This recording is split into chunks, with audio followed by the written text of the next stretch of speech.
ಕೇಂದ್ರ ಸರ್ಕಾರ ವಿಫಲ ಆಗಿದೆ ಇದರಲ್ಲಿ ಅಂತ ತಾನೇ ನಿಮ್ಗನ್ಸೋದು. ಎಲ್ಲಿ ಚರ್ಚೆ ಮಾಡ್ಬೇಕು ನೀವು ಎಂಪಿಗಳು? ಎಲ್ರಿ ಚರ್ಚೆ ಮಾಡ್ಬೇಕು? ಪಾರ್ಲಿಮೆಂಟ್ ಅಲ್ಲಿ ಚರ್ಚೆ ಮಾಡಿ. ಅವಕಾಶ ಕೊಟ್ಟಿದಾರಲ್ಲ, ಪಾರ್ಲಿಮೆಂಟ್ ಒಳಗಡೆಯಿಂದ ಆಚೆಗೆ ಬಂದು ಹೋಗ್ಲಿ, ಜಂತರ್ ಮಂತರ್ ಹೋಗಿ ಪ್ರತಿಭಟನೆ ಮಾಡಿ.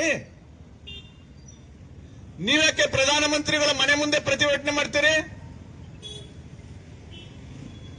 ಏನು ನಿಮ್ಮ ಉದ್ದೇಶ?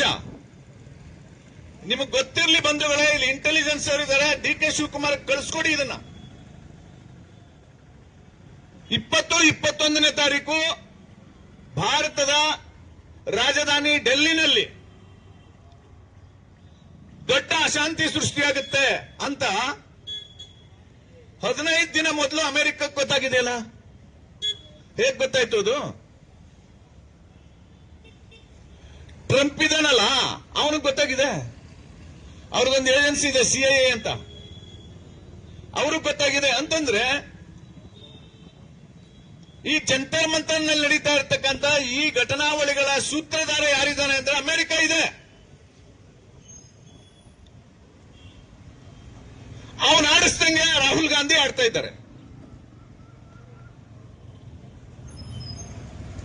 ಮನಮೋಹನ್ ಸಿಂಗ್ ಕಾಲ ಅಲ್ಲ ಮಿಸ್ಟರ್ ರಾಹುಲ್ ಗಾಂಧಿ, ಇದು ಮನಮೋಹನ್ ಸಿಂಗ್ ಕಾಲ ಅಲ್ಲ, ನರೇಂದ್ರ ಮೋದಿ ಅವರ ಕಾಲ ಇದು. ನೀವು ಈ ಅವತಾರ ಯಾಕೆ ಮಾಡ್ತಾ ಇದ್ದಾರೆ ಅಂತ ಗೊತ್ತಿಲ್ವಾ ನಮ್ಗೆ?